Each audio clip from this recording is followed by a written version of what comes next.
Hey guys, welcome back to Hammer Down Pros tabletop review.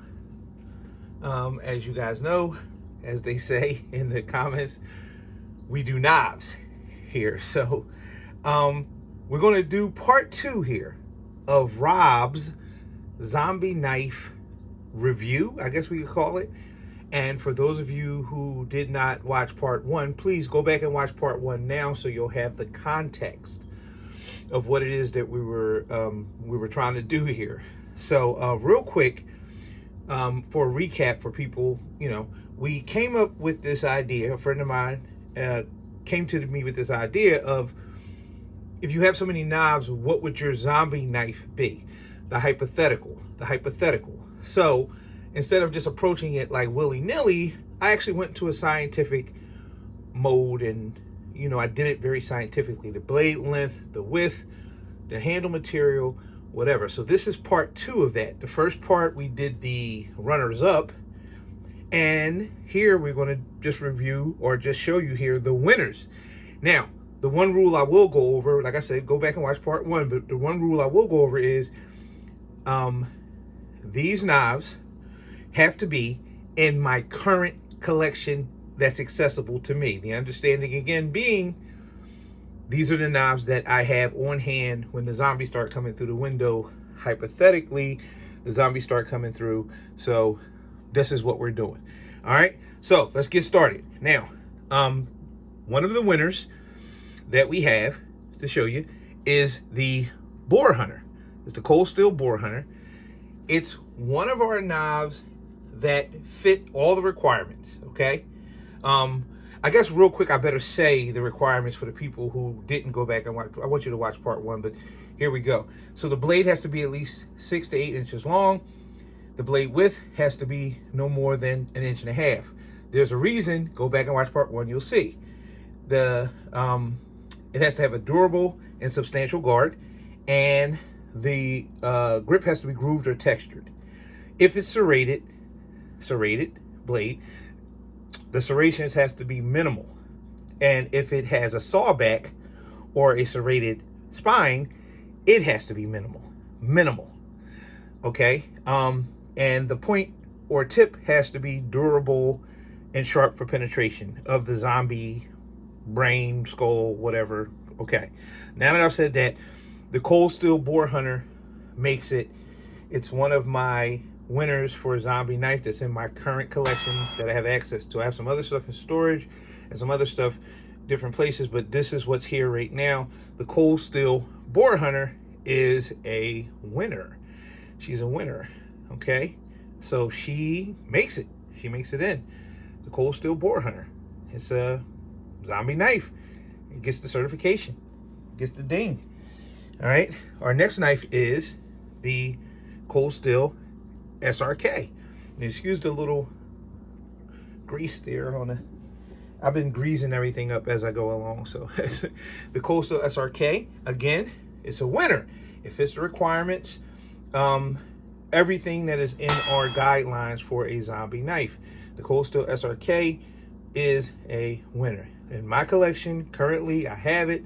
The zombies coming to bite my eyelids off. This is a zombie knife, a zombie fighting knife. This makes it.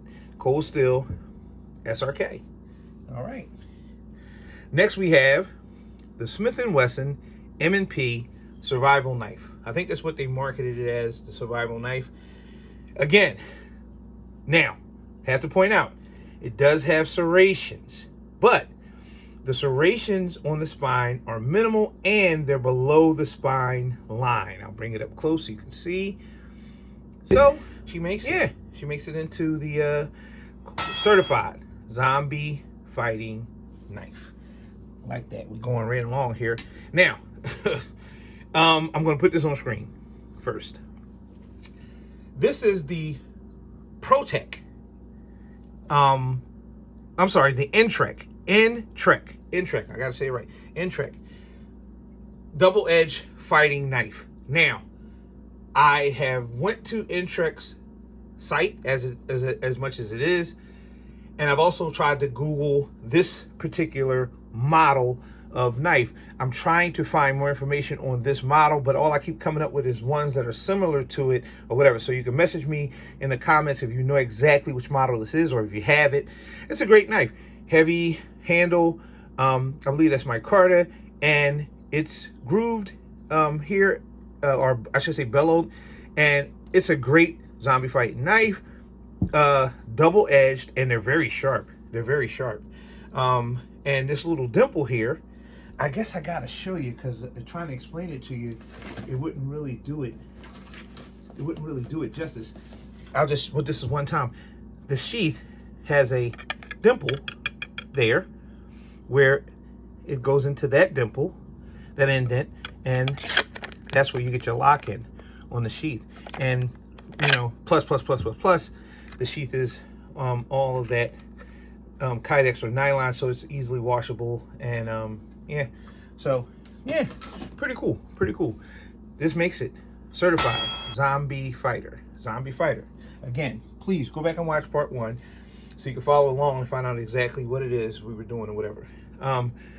Next we have the ProTech USA Brend fighting knife, or Brend Bowie. This one makes it in. It's definitely a good get. It totally fits all the requirements. Very sharp blade.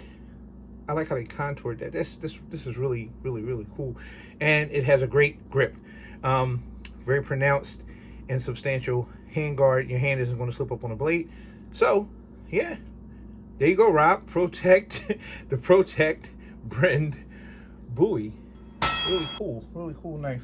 I like that. Okay. Next we have the SOG Tsunami. This one almost didn't make it because I feel it doesn't have a substantial enough guard per se.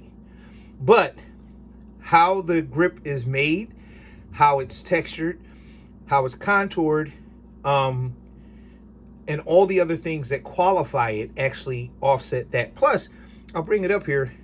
There's actually some little grooves there that allow you to, when you choke up, it kind of locks into your finger there, and it, you know, prevents you from going any further towards the blade.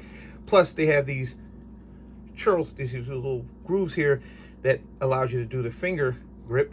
It doesn't disqualify it, and as a plus, it has the lanyard hole, so you can even put a nice little cinch up lanyard on it, and you know, get a good wrap and make sure that knife doesn't get away from you if it gets stuck in a zombie eye socket or any of those kinds of things. Again, hypothetical, but listen, if you want to ask the question hypothetically, have as much scientifically sound answers as possible, and that's what we're doing here.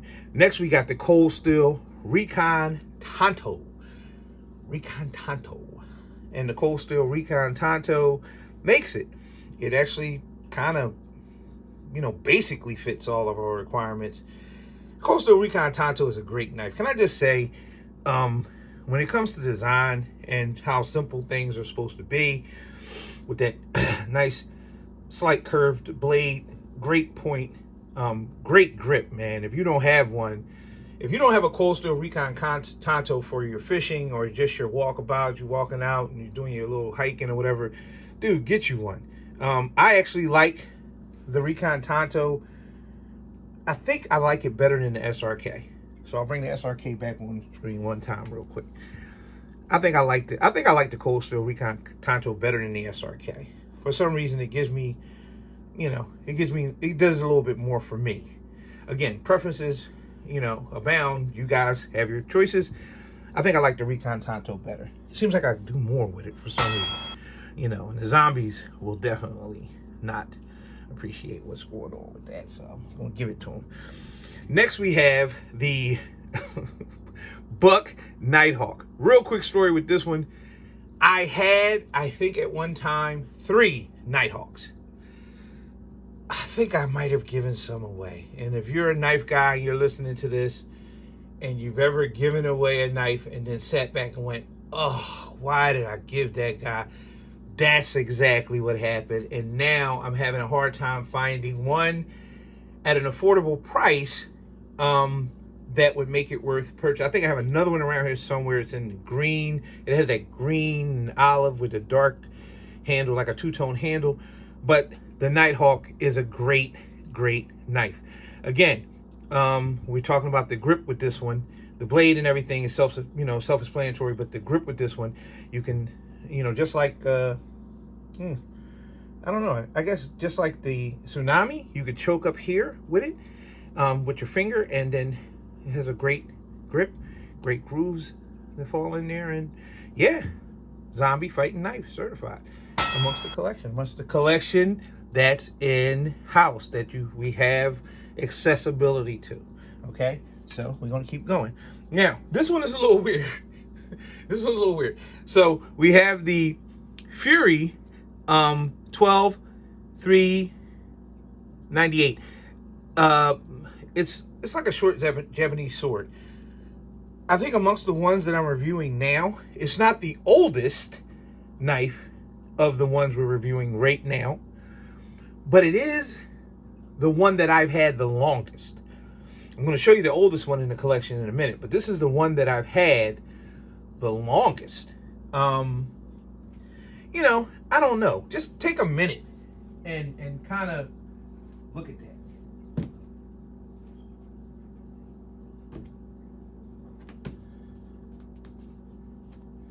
Yeah. I mean, I'm going to bring it up closer to the screen. As you can see, now, when I got this, I was younger.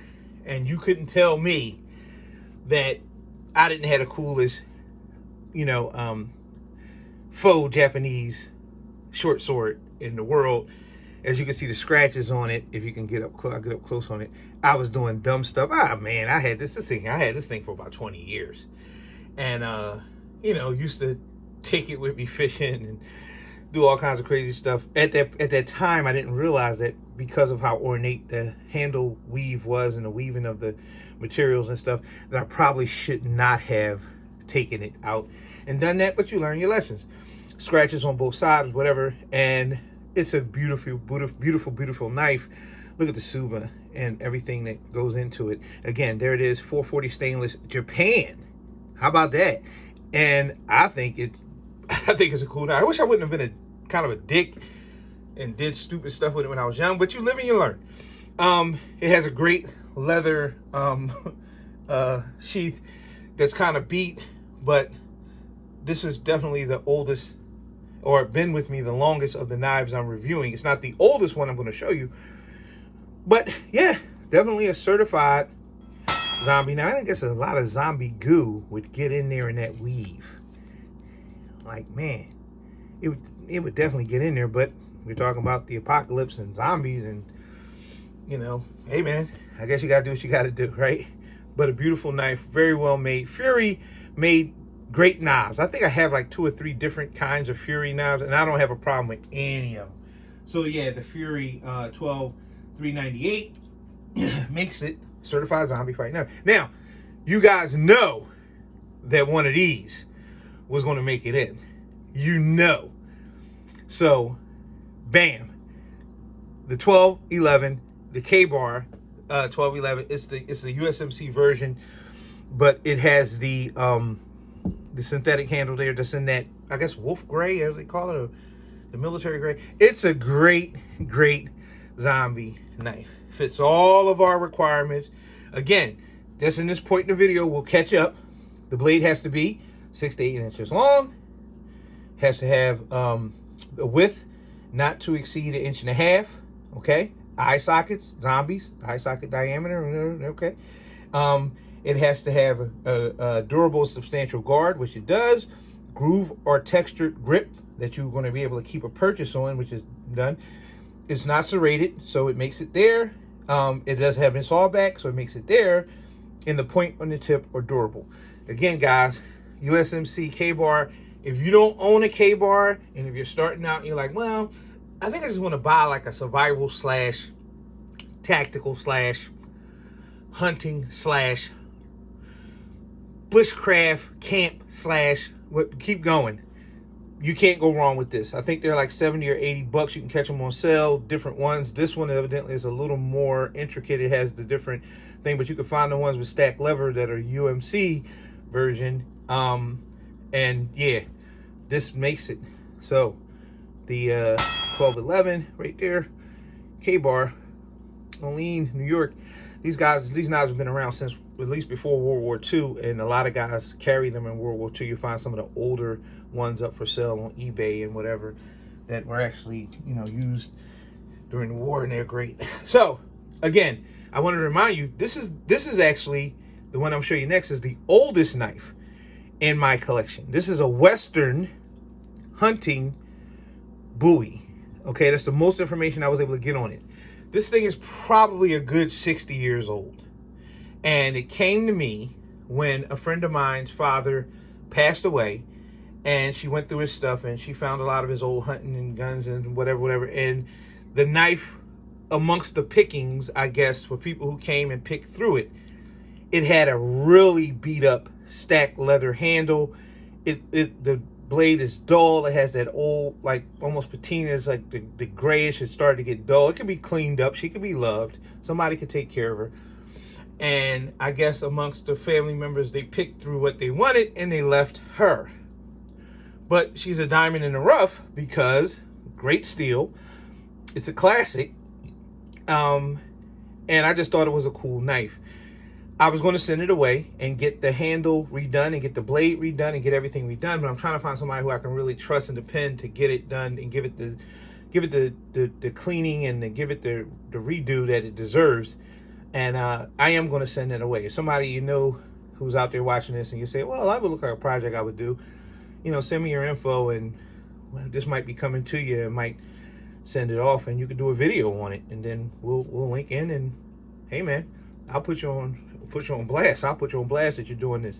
But as far as our requirements, it meets all of our requirements. It's a good sturdy knife, handle, guard, blade length, blade width, everything. So yeah, little beat. And I did something with the handle here. I got to tell you, this is called the cord wrap. I call it the 728 wrap. Me and a friend of mine came up with that number because it's a personal thing. But all this is electrical tape that I actually wrapped the handle that was really beat one time with good electrical tape. And then I went over it and kind of taped in some 550 paracord that creates these ridges in the knife. You can see it right there. Look at that. And it creates these ridges. Now, this has been sitting for a while, so of course the tape has started to come loose. But if you look at how I'm gripping here, it gives you that purchase right there. You can look between my fingers and see those ridges. So if you ever wanted to try something pretty cool, I'll do a video on how I've been doing it. But I hadn't seen anything like that kind of wrapping with paracord and electrical tape. So, you know, I call it the 728 wrap. So you wrap it, you know, you call it the 728 wrap. And I'll do a video on how to do that. But it proved to be very beneficial.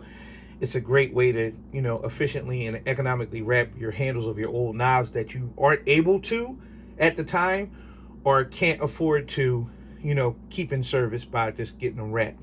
So it's a great one. It's a good one. So she makes it. The Western, I'll put it up there. Western Bowie.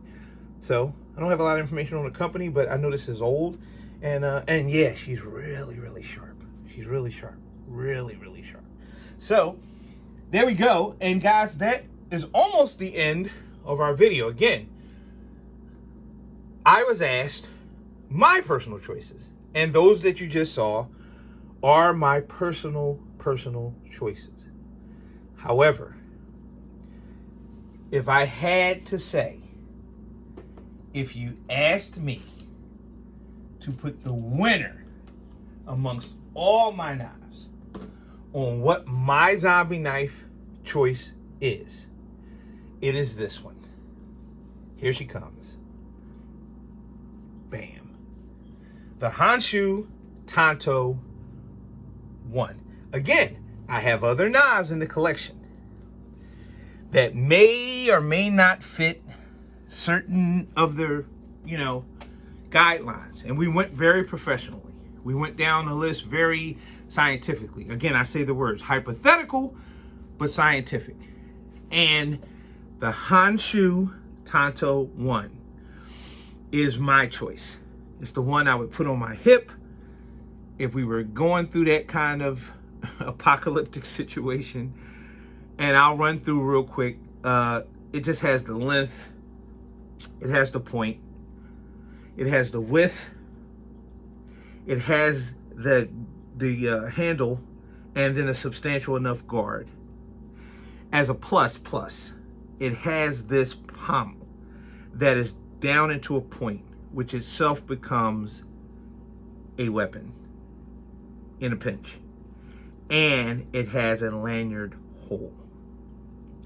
No serrations and no spine serrations. Very pronounced blood groove that runs the length of the knife. I've done a video on the Honshu too, so you guys can go to the video and actually look at or listen to the specs and get the review of this knife specifically. But again, the rules were what's in your collection now, as to simulate a it's happening right now situation, and of my current availability, the stuff I have access to, whatever. I also factored in the sheath because I felt as though the sheath was important because it's such a great leather sheath. Honshu did such. United is the parent company. Honshu, I guess, is the model or the brand of under United, and man, they do a great job with their sheaths. They really do. They really do. I mean, they do not spare the horses on the leather. This is a great leather sheath for the money you're spending, and the knife itself is fantastic. It is fantastic. I mean, that is my zombie fighting knife. That's the one. That's her right there. That's her. You know, great grip, everything. So, guys, that's going to be it. Rob, I love you, man. I love you, man. And yeah. So listen, I've had fun with this one. This was fun. I really did have fun with this one. It was kind of like, what? And then it turned out to be really, really cool, really, really fun.